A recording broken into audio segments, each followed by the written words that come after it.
Hello again. This is Jeff Holman with the Breakout CEO Podcast.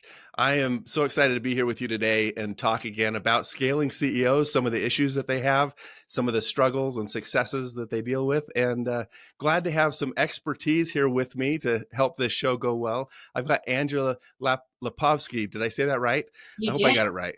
You I've did. been struggling with that as I've been practicing it beforehand, but Angela is here with us. She's an expert. She's a fractional COO. A ton of experience working with companies like you guys who are listening to this podcast. And we'll get into her background in a little bit as we get going. But for now, Angela, just want to welcome you to the show. Thanks, Jeff. Appreciate the invite. Yeah, it's so glad to have you.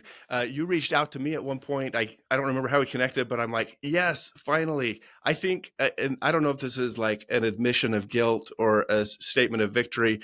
I think that you're going to be our first woman guest on the show. And I have reached out to a lot of women. I'm like, we need women on this show because I can't have a show full of just people like me. That doesn't go over very well. So fortunately, we've got a queue that's building with a lot more people in it. But I don't know, again, I don't know if that's like a good thing to say or a bad thing to say. That's just me being open about being very glad that you're on the show for both your expertise and the perspectives that you're going to bring. Well, I appreciate that. I'm very honored to be your first woman guest. So hopefully I'll set a good standard for us here. Well, I'm sure you will. You will for sure. So give us just a little, so you know that this show is dedicated to work towards CEOs who are with scaling companies. And these CEOs deal with a lot of the same problems. You've seen it. I've seen it in my legal practice. They deal with the same things, just not everybody dealing with the same things at the same time, right? Somebody's dealing with fundraising, and then they deal with employment issues, and then they deal with partnerships. Other people start with the partnership problems, and then they go on to other things. Give us a little flavor about your background and what skill set and expertise you bring into the picture when you show up and you're talking with people like these scaling CEOs. Yeah, sure. So I'm usually the call when somebody's looking at their strategy and their operations. So what does that really mean? It usually means that this is a scaling company. You've found success, you've had success, and now something is not working well. And you just said it, Jeff. Sometimes it's a process, sometimes it's people, sometimes it's the strategy, sometimes it's just generally the overwhelm. It's really hard, as you and I both know, to run a business. And sometimes it's just, where do I start first? And how do I think about that? So usually people are reaching out to me when they know what they want to do. They have a picture of what success looks like, even if it's a fuzzy picture, and they're just not clear on how to actually drive that forward, how to really codify and clarify that strategy, and really just feel confident that they can continue to drive that success that they've had already in the future in a consistent way. Yeah. And you used a phrase earlier when we were chatting. You said something about seeing over the next mountain, I think. And I use a phrase often about seeing around the next corner. So I love that phrase. I want to get into that in a minute, but what is it about your background that allows you to bring this added perspective, or this, see what the CEOs aren't seeing? Because that's a lot of times why they're hiring you, right? Because they're like, I am like in the thick of it. I've seen success. They're probably hiring you mostly because they're being successful and they're trying to be more successful, but they've got a couple things, maybe blockers, or just maybe need some new inspiration. What is it in your background, or tell us about your background, that where you got your insights from that you can bring into the picture with them? Yeah, I think it's an interesting question, because it's a question that I also ask a lot of CEOs in different ways to understand what their true superpower is, right? You start a business because you have a skill set in something, but nobody's an expert in everything. So when I think back and think about my world and what I love doing, what I've always loved doing, it's that balance of cause and effect. Like, I think back to even to my undergrad. I wound up with an undergrad in economics and sociology, cause and effect in business, cause and effect in people. What are the little levers I can pull over here? I know where I want to get to. How am I going to get there when I'm pushing my way through that, as I can think about it? And so when I think about even my career, that's been the common thread. So the undergrad, cause and effect, actual kind of classical training. I worked at big companies and always driving bigger change initiatives, or things that just seemed hard. And it was that same concept of, there's a problem we're trying to solve. There's definitely a way to get there. How can we really do kind of that cause and effect and move on from there. So I did that at big companies. I moved on to a startup, and that is the whole world that you and I are talking about, right? Where there's so much to be kind of pieced together and really drive that cause and effect. And what's the way that you can put that puzzle together to really kind of drive it successfully going forward? So my background is in marketing, finance, strategy, bringing that all together to be able to kind of sit really at the right hand of the CEO and be that trusted partner for them. I think that's what oftentimes you need to be able to kind of push through, break through as you're talking about it. When you're the CEO or the senior leader of a team or an organization, it's lonely. It can be very lonely at the top, right? You're supposed to have all the answers, but your superpower can't be having all the answers all the time. And so oftentimes the question is, who can help you think through the right questions? Who can help you really challenge yourself to focus on the right things? Who can help you really challenge yourself to make sure the strategy is right to drive the success you're trying to drive? So yeah, that's kind of my background, my world. I love that. And I want to ask you in just a second about making that jump, like, because I know it's, we're talking about scaling CEOs, but I'm always curious how people made that jump to say, hey, you know what? This is my superpower. I'm going to go from this corporate job or this other stuff and made that jump into actually starting a fractional COO business like you've done. But first, what is it that draws you to the chaos of startups? And I say it that way because I worked with, big companies helping with their patent portfolios for a long time. And I'm like, you know what? I just love the startups. And I think what I love is the chaos. Why? I don't know. My wife thinks I've got some sadistic aspect to me, like the Joker on Batman or whatever, like just chaos for chaos sake. I don't think that's it, but there's something, exciting about chaos, especially maybe as an attorney saying, I can help maybe bring a little bit of order to the chaos. I expect that, I don't know if you would describe it the same way, but what draws you to want to work with clients who really realistically are in chaos a lot of the time? Yeah, they are in chaos a lot of the time, but it's exciting chaos the way I think about it, right? So I loved what you just said. I love bringing order to chaos, right? The more complicated it feels for you, the more it feels like it's just so many problems. And then there's a problem on a problem on a problem on a problem. The more I can take that apart, put it back together again, put a nice little bow around it, hand it back to you and your team, and you can feel confident in, oh, I got it. I can see it. I can see the path forward. That's just that's a high for me, right? I love to see that aspect of it. When you think about the startup world, I think, the privilege to work with some of the smartest business owners, innovators, people who are really trying to bring the world what the world needs, whether it's an individual product or a business product. And what a privilege that is. So if I can help be able to do that and bring order to their chaos or help them be successful in what they do there, I guess that is what kind of drives me in that startup world. Yeah, there's certainly something magical working with people who are saying, I've got this in here, and one day it's going to be out here, and I'm going to share it with everybody else, and I'm going to bring people in, like I'm going to build community. Like it's magical to see that innovation and that spark lead to actual life. So I totally understand where you're going from. We might be two peas in a pod here. Right. So what is it that motivates you personally from day to day? I know you like doing what you're doing, but there's there's ups and downs with every business owner, every business. What do you do to stay motivated as you go in to work with these CEOs? Because you're going to go in and there's a demand, there's focus. It requires a lot of you and to bring to the table so that you're ready to work with these people who are looking for that skill set. Is there anything you do on a daily basis or Yeah. your routines that helps you stay motivated? Yeah, I mean, I think the different businesses for me is something that does help me stay motivated. In that I like the different business problems. That's part of why I wanted to do the fractional and kind of consulting world and consulting business. I have this motto just generally in life, personally and business, that life makes you stronger.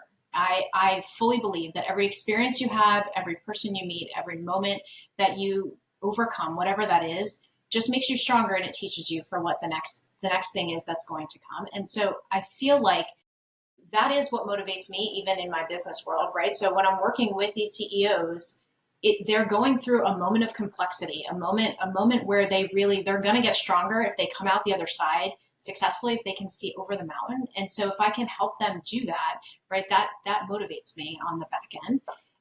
I think being an operationally minded person helps in a world of being a fractional. So similar to a CEO, if you have multiple teams that are demanding your time, you're expected to understand where the market's going. You're expected to flex the way that you speak to an investor, and then to the most junior person on your team, and then back to somebody who's challenging you from a sales perspective. You have to wear multiple hats, so similar to the fractional world, right? And so having intention with your calendar, the way that you focus your time, there's always an infinite to-do list. My way of managing that really is being very intentional about my time, where I'm spending my time, how I'm prioritizing different things. Sometimes I get it right, sometimes I don't, right? It's no rosy picture on the other side, but that helps me stay motivated, because in the end, it's what does success look like? How am I going to drive that success? How do I get to the end of the week and feel like I've driven that success going forward for my business, and then for my clients? That's a big motivation. Yeah, as you talk about roles, it makes me wonder. And this is maybe oversimplifying a bit, so you can, I'm going to ask it and you can clarify for me. Is it being a fractional COO, do you often fill the integrator role, if we're talking like, traction, EOS type stuff, or is it different from that? Oh, it's all of it. So I've had 3 people just this week, I've had 3 people say, you're going to be my therapist for right now. And so sometimes it's that, right? I mean, the world of managing your own business means that you're bringing your whole self to work all day, every day. And that includes your priorities, the coworkers you have, your own personal demands on your time, whatever those are. And you're trying to kind of make it through a successful day in all those pieces. So coming back to it, I think sometimes it is the role of an integrator for sure, right? Sometimes what a company really needs is the ability for somebody to see the big picture, to be able to champion the big picture, and to be the glue so the CEO can go do whatever their superpower is, and have that kind of role in there. Other times it's being the constructive challenger, right? So you might think you have the best idea as the CEO, but it's the idea that's spinning around in your head, maybe with a little bit of chat GPT conversations in the mix. But having the ability to actually have a sounding board and somebody come back and say, well, have you thought about it this way? Have you talked to this person? What if we do it a different way? What if this is the ripple effect? If you throw the stone and 6 months from now, this other thing happens, are you going to be okay with that? So oftentimes it's that role. I think the third one is usually the role of some sort of an advisor, right? So oftentimes they need, as the CEO, you are the person who is holding everybody else accountable to driving that strategy all the time, but you don't have any support on somebody strategically holding you accountable. And that's not in a way of you're not going to do your job, because you're always going to do your job. You're 100% invested in the success of this company, but are you doing the right things that day? Or is your mind focused on what is most important to be able to drive this success? If you're just firefighting all day today, and then 3 months from now we snap our fingers and you said, I did a lot of firefighting for 3 months, is that going to drive the business forward? And are you thinking about some of those aspects of things? Yeah. No, that third one really strikes a chord with me. I just finished a conversation with another guest. That episode will probably come out right before this one, so people will have heard it already. But it's with Earl Foote, and he among other things, he stressed the importance of coaching and what a positive impact that had on his career. So I know you didn't. I don't think I heard you use the word coach, but I think what you just described was a lot of coach-like aspects, really practical application coaching, boots on the ground type of approach to being that second in command, or that right hand person that's helping be a resource that the CEO might not otherwise have. Yeah. So, yep. Good. Well, I have one more question. I really want to get into some breakout moments with you, and maybe some of that you've had and seen and help facilitate with your clients. But I want to hear just one more little piece about you, because I'm super interested. What was that moment when you decided, I'm going to switch? I'm going to, you mentioned corporate, you did your MBA at a very nice school, other stuff. What was it in your path when you said, do you know what? I think this is for me. I think I'm going to go this direction. Was it gradual? Was it abrupt? Was it, prompted? Was it accidental? It's a great question. And, it's one that I spend a lot of time talking to people who are just starting out in their career about, Hmm. because you feel like when you're in school, right, you need to know what you want to be when you grow up. But the reality is, how many people actually have an undergrad and they're doing the same thing as their undergrad? I think you just mentioned to me before that you studied engineering, right? And now Right, right. and so the practicality of that is probably you're really good at certain things, you're really interested in certain things, and that drives a path that you take, and then so on and so forth.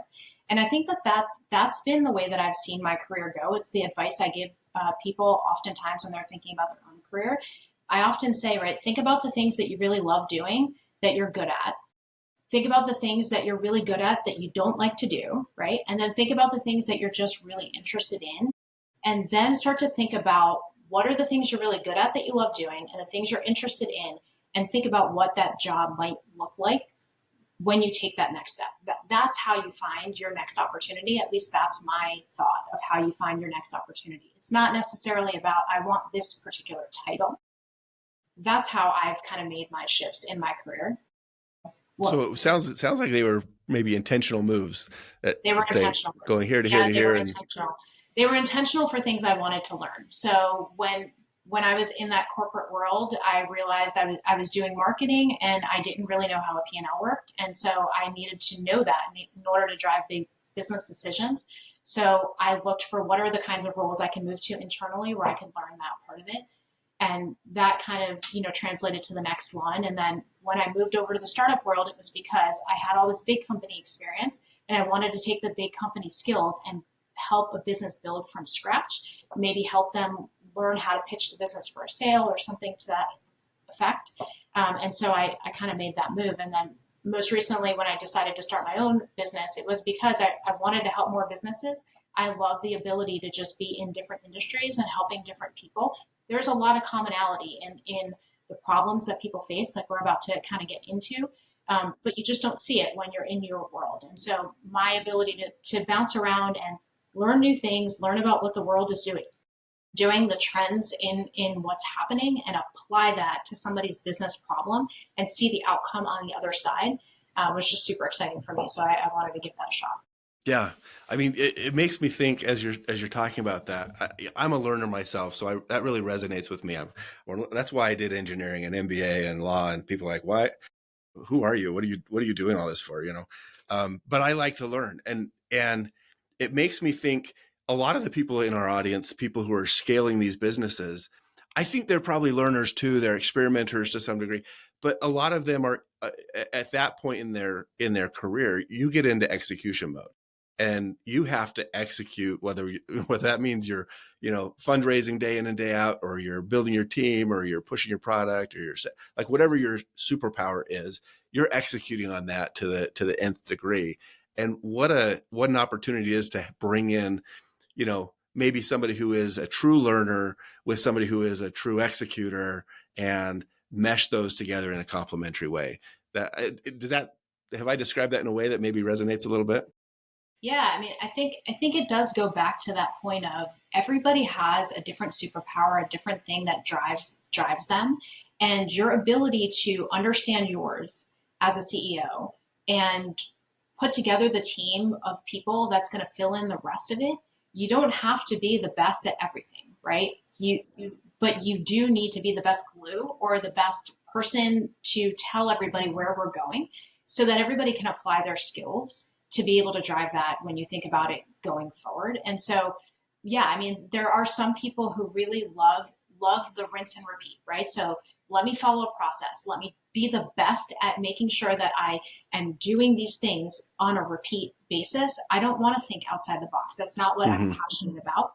That's not personally my world. But if you pair that person with somebody who loves to think about the strategy, that's what you need, because you need somebody to do the same thing every day and drive that consistency, as well as somebody to be looking over the mountain and pair kind of the strategy side together with that. So yeah, I think it does absolutely resonate. Yeah, cool. Total quick side note: over the mountain. Are you a hiker? Are you an outdoors person? Does that come I from am. experience? I am, yeah. I'm also an analogies person, but yes, I do love to hike. My kids love to hike. So yeah, we do hike a lot. Awesome. Very cool. Well, let's get into a breakout moment or two from somebody that you've worked with in, your role as a fractional COO. Give us, maybe set the stage for us around, the type of company or the type of individual you're working with, some of the things they maybe achieved along their road before they ran into a roadblock or a bump, or they, hit the side of the mountain, cliff side of the mountain, perhaps. Set the stage for us as to what that looks like in that scenario, that situation before you stepped in. Yeah. So I think about a particular CEO that I worked with that has always been the achiever, right? So set big goals, personally, professionally, set big goals, put his head down and achieve those big goals. And when you think about that and then think about the team aspect of it, it goes back to what we were saying before about when you're small as a startup, you can do all the jobs. And especially if you're somebody who's motivated and a smart person who loves to do new things, right? You're really good at figuring it out collectively. The analogy of, right, like sometimes you might be changing the toilet paper and other times you might be pitching, right? There's Yep. always that when you're thinking about it. In this particular scenario, the company was doing really well, had brought in a lot of other senior people through some acquisitions and various different things. They're on the trajectory for the next step and thinking about really that next step. But 1 year later, the revenue wasn't reflecting all the work that was being had, right? Everybody was working hard. And what's really interesting is we talked earlier about the people. The people here at this company, the people are the selling point, right? They were phenomenal, they're skilled, and they were dedicated to the mission of the company. But the traction, you weren't kind of seeing any of that traction. And so Was really, was this a service-based business then when you say, I mean, were the people the actual providing service or was it product or? service and technology product Okay. together. Okay. Yeah. Thank Yeah. you. And so there, what really was the issue was there was not clarity in the strategy. So there was clarity in the success measure, right? The fact of we want to reach these revenue markers based on the business that we're selling, so on and so forth. But truly what the strategy was going to be and how we're going to get to that point, that part wasn't clear. And so being able to come in and really observe that, right, as that co-pilot, that second in command, right, being able to see that from the outside in and say, yeah, you're doing all these things and it's all really important and it's all really great work. But if you're spending all day doing the tasks without thinking about the end in mind, you're going to get to the end and have done a lot of work, but not actually the one that's going to drive success when you think about it. And so for that, the question really is, so how do you get everybody on the same page? How do you make sure everybody's motivated into that strategy? And some Well, of this, and yeah, did the team know? I mean, you're working with smart people. Did yeah.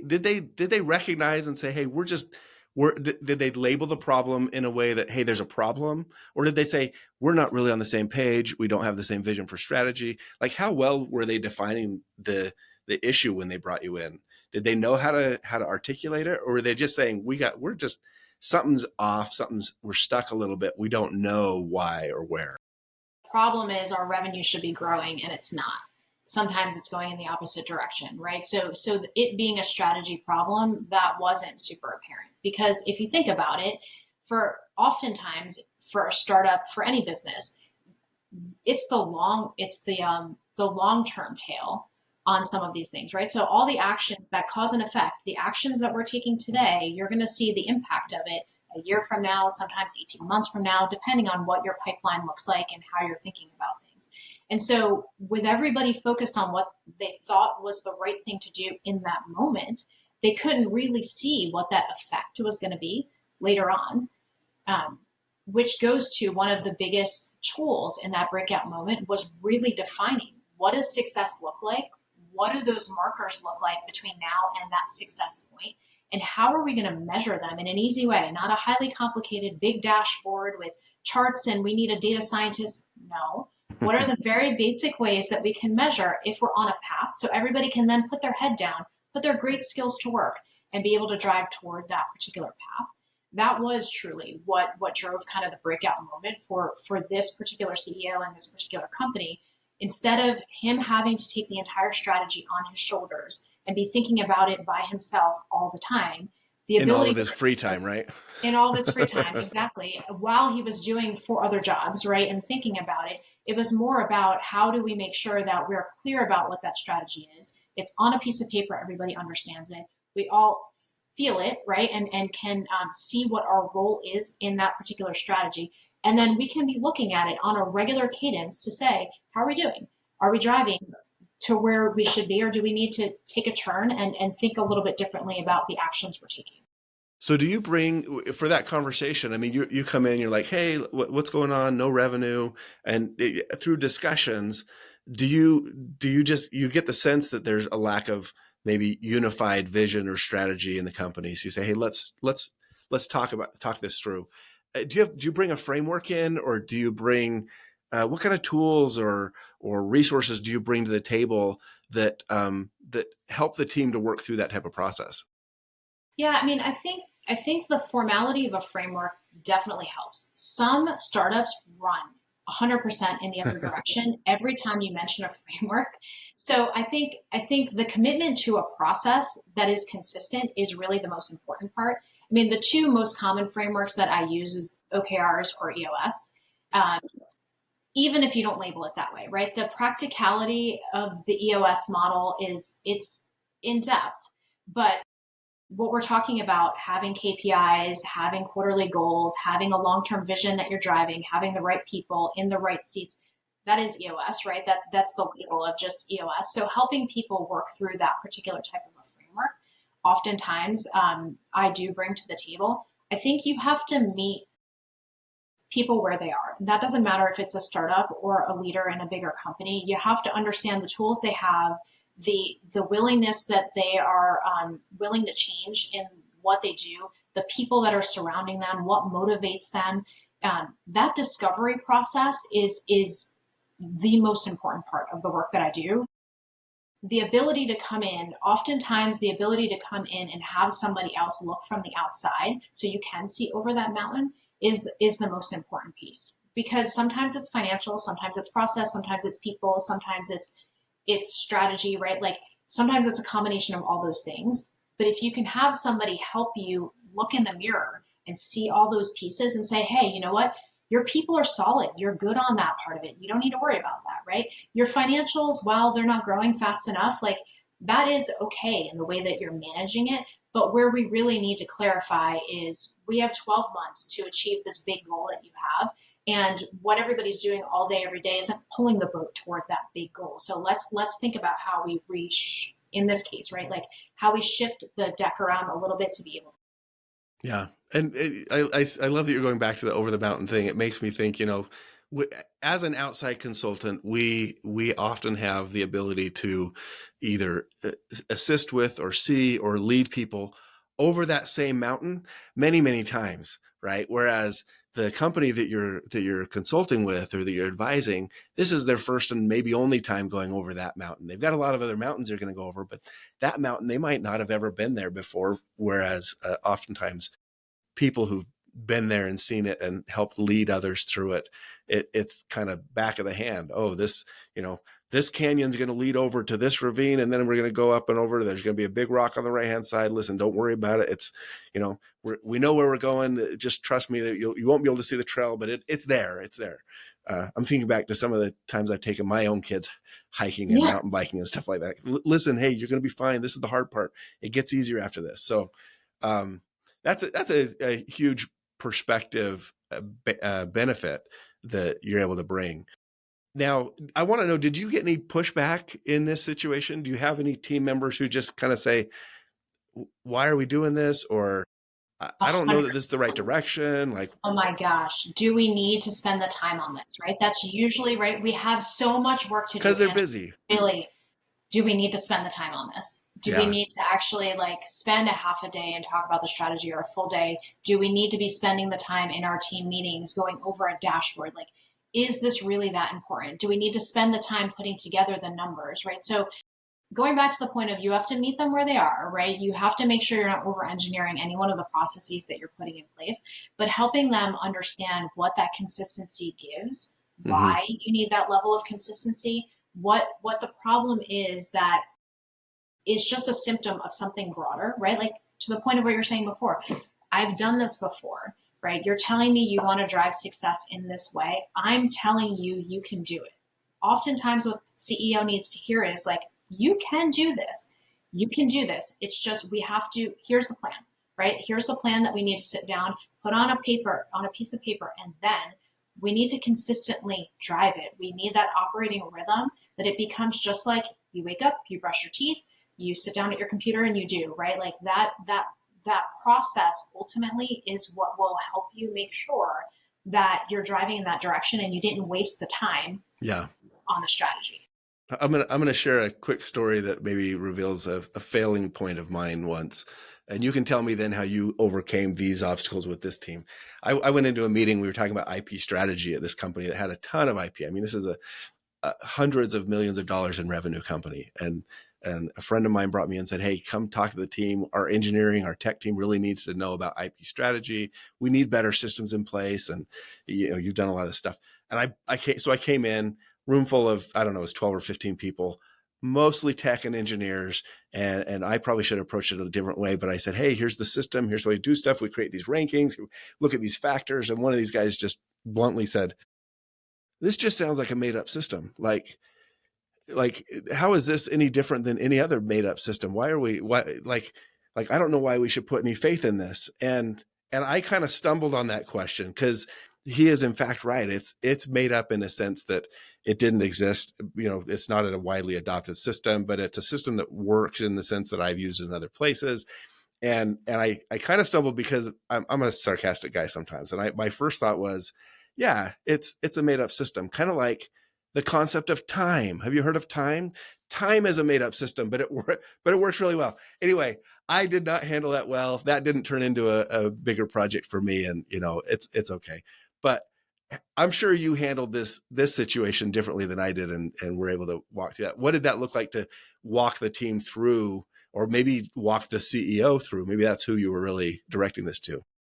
Oftentimes you have to earn the right to make a change is the way that I would say it, right? So to sometimes it's one conversation, they're going to put all their trust in you and you're going to go forward. Oftentimes, especially as an outside consultant, that's not true, right? And you have to actually kind of earn that right. So the question really is, okay, right, what do we need to do incrementally to be able to get to that point? So we're talking about something in hindsight and saying, okay, this is done and it happened. But the reality of it is it took almost a year to kind of get that process rocking and rolling.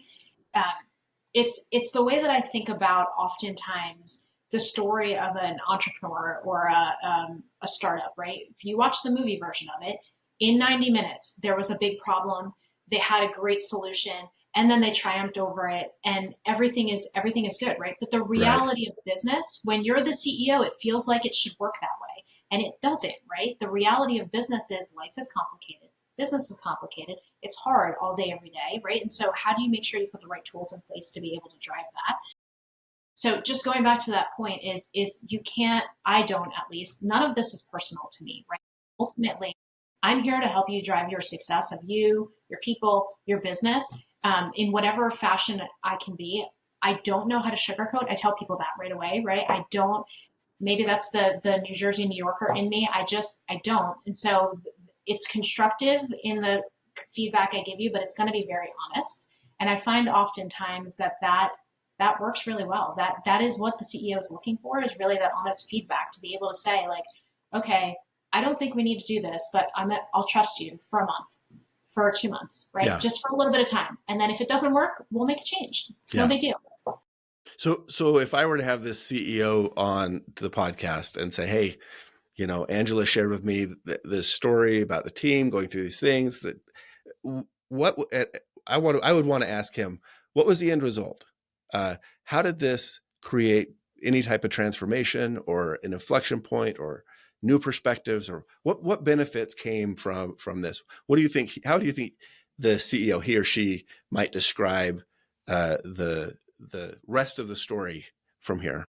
Well, recently I kind of asked him this particular question, and he said, right, you understand me and where I'm trying to go, and you help me get there. And that would be the end of the story, right? Which is to say, maybe the way we designed it day one isn't the way we were operating it by, 6 months later.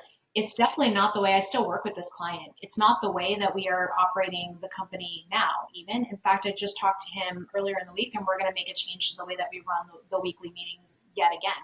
But that's the nature of business. You have to put in the framework to be able to make the change. And the conversation we just most recently had was not, I think this meeting should go away. It was, I see the value in it, right? I think we can get a little bit more value based on where the business is now.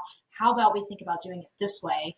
What are your thoughts on that part of the conversation? So I say that to say, right, if your CEOs are listening here, you have to understand that the business runs just like a heartbeat does. It's always going all day, every day. And whatever you're doing today is not necessarily going to be what drives success in the future, but there are some core threads that will drive the consistency of your business. You need to find what those things are and make sure that you're driving those consistently every day. The how you do it is going to change. It's the what you're trying to do that should be consistent when you think about things. If your what is not consistent, you make the process more difficult. You demotivate your staff. You spend money where you don't need to spend money, right? That's where it starts to be a lose-lose proposition. Yeah. No, this has been fantastic. I want to ask two more questions. First one, and I'll ask them both, and then I'll give you a heads up on the second question. But first one, I want to know how people can get a hold of you, because if they're looking for something, some outside perspective, some organization, some strategy in their business, I want to know. I want our audience to be able to know how to reach out to you. And then I also want to know, what do you think, as maybe the parting wisdom here, what do you think our audience of scaling CEOs should be looking for when they're saying, hey, I need a breakout moment? Like I'm at the brink, like we're up against the edge, or whatever it is. I kind of need a breakout moment. What would be the things they should be looking for to say, this is an obstacle that I can overcome with the right resources? So let me take that one first, because that one is Okay. the harder one. Yeah, the second question first. I think you need a breakout moment when you're not getting traction in what you're trying to drive, when or if you feel like you're going round and round in circles and coming right back to the start again. If you're clear about where you want to get to, but you're not sure how to get there, or if you feel like every action you're doing, the opposite reaction is happening, right? So it's like, I'm doing all these things, I think they're the right things, and then like the opposite part is happening. Revenue's going down, or team members are leaving, or whatever. Exactly. Attrition, exactly. Like all those are just symptoms of something else that's just structurally, or some strategy or something that's just not there, right? And so it's a moment to just pause, right? Pause, reflect, and ask yourself the question of, what can I do differently? And that really will be the lead to that breakout. Okay. I appreciate that. Yeah. The easier question. How can people get a hold of you? Yeah. So going back to that last name, the benefit of the married last name is there's no one else on LinkedIn. Angela Lapovsky. You can find me on LinkedIn, Angela Lapovsky, or email angela@arlelevate.com. Awesome. Thank you so much. I'm so glad people had the chance to hear you share some of these stories and insights here. And please get a hold of Angela if you need some help. She's got great resources for you, and hopefully can create more breakout moments so that you guys can then come on the show and be a part of the Breakout CEO podcast later. But it's been a pleasure having you on the show, Angela. I hope to stay in touch with you. I hope to hear more of your breakout stories, maybe offline. And thank you to our audience. This has been a great episode. Please share it with people. Rate it if you want to on your podcast platforms you listen to. But for now, I'm Jeff Holman at the Breakout CEO Podcast. Thanks for joining us. Thanks, Jeff. Thanks.